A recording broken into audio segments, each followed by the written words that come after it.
யாருக்கு செவ்வாய் தோஷம் இருக்குதோ அது சம்மந்தப்பட்ட நபரை கூட்டு போயிருங்க. வலம்புரி சங்கு ஒன்று வாங்கிருங்க. வலம்புரி சங்கை வாங்கிட்டு அதில் சுத்தமான பசும்பால். ஆதிச்சித்தர் டிவி நேயர்கள் அனைவருக்கும் வணக்கம். பெற்றோரையும் சித்தர்களையும் நேசிப்போம், இயற்கையை பாதுகாப்போம். இந்த செவ்வாய் தோஷம்னு ஒன்று இருக்குது சார். அதனால் நாங்கள் படுற அவஸ்தை இருக்குதே, அதை வெளியில் சொல்லவே முடியாது சார். அவ்வளோ கஷ்டம் சார். மாப்பிள்ளையாக இருந்தால் பொண்ணு கிடைக்க மாட்டேங்குது, பொண்ணாக இருந்தால் மாப்பிள்ளை கிடைக்க மாட்டேங்குது. இந்த செவ்வாய் தோஷத்தை மேட்ச் பண்ணி அவங்களுக்கு கல்யாணம் பண்ணிக்க வைக்கிறதோட ஒரு பெரிய விஷயம் வேறு எதுவுமே இல்லை சார். இதுக்கு ஏதாவது எளிமையான பரிகாரம்னு ஏதாவது இருக்குதா சார்? யாருக்கு செவ்வாய் தோஷம் இருக்குதோ அது சம்மந்தப்பட்ட நபரை கூட்டு போயிருங்க. வலம்புரி சங்கு ஒன்று வாங்கிருங்க. வலம்புரி சங்கை வாங்கிட்டு அதில் சுத்தமான பசும்பால் வாங்கிருங்க. அந்த சங்கில் பசும்பாலை ஊற்றிட்டு கையில் வச்சு பிரார்த்தனை பண்ண சொல்லுங்க.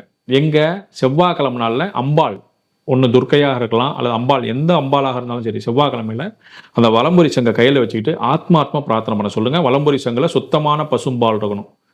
எனக்கு இருக்கக்கூடிய செவ்வாய் தோஷம் நிவர்த்தியாக வேண்டும், என் இல்லற வாழ்வில் இருக்கக்கூடிய தடைகள் நிவர்த்தியாக வேண்டும், என் வாழ்க்கையில் திருமண பந்தம் கைகூட வேண்டும், எங்களுடைய வம்ச விருத்தி ஆவதற்கான வழியை நீங்கள் தர வேண்டும். இந்த பாலில் அனைத்து உலகத்தில் இருக்கிற அனைத்து நதிகளும் சங்கமமாக இருக்கிறது.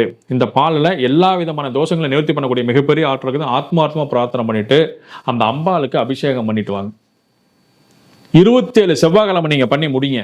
27 செவ்வாய்க்கிழமைக்குள்ளார அந்த செவ்வாய் தோஷம் சம்பந்தப்பட்ட விஷயங்கள் பிரச்சனைகள்லாம் சரியாகி அதுக்கு உண்டான மாப்பிள்ளை அமையலை அப்படின்னா அந்த அம்பாலே கேளுங்க என்னான்ட்டு. அப்படிப்பட்ட வேலைகளை செய்து தரக்கூடிய ஒரு மிகப்பெரிய ஆற்றல் படைத்த விஷயம் இந்த ரகசியம், மிகப்பெரிய ரகசியம். ஆனால் சங்கு வலம்புரி சங்காக இருக்க வேண்டும். வலம்புரி சங்குனா சினிமாவில் சொல்ற மாதிரி 1 கிராம் பல கோடி அதெல்லாம் இல்லை. நார்மலாக வலம்புரி சங்கு இருந்தால் போதும். இடம்புரி சங்கு, வலம்புரி சங்கு. வலம்புரி சங்குன்னு கேட்டிங்கன்னா கொடுப்பாங்க. ஆனால் பிரார்த்தனை கரெக்டாக உண்மையாக இருக்கணும். ஒருத்தர் சொன்னாரேங்கிறதுக்காக செய்யக்கூடாது, ஆத்மார்த்தமாக செய்யணும் ஃபர்ஸ்ட். இன்னொரு விஷயம் என்னன்னு பார்த்தீங்க அப்படின்னா, இந்த சங்கு வந்து கையில் வச்சிருக்கும் பொழுது உங்களுடைய எனர்ஜி வந்து அதில் ஃபுல்லாக பாஸ் ஆகணும்.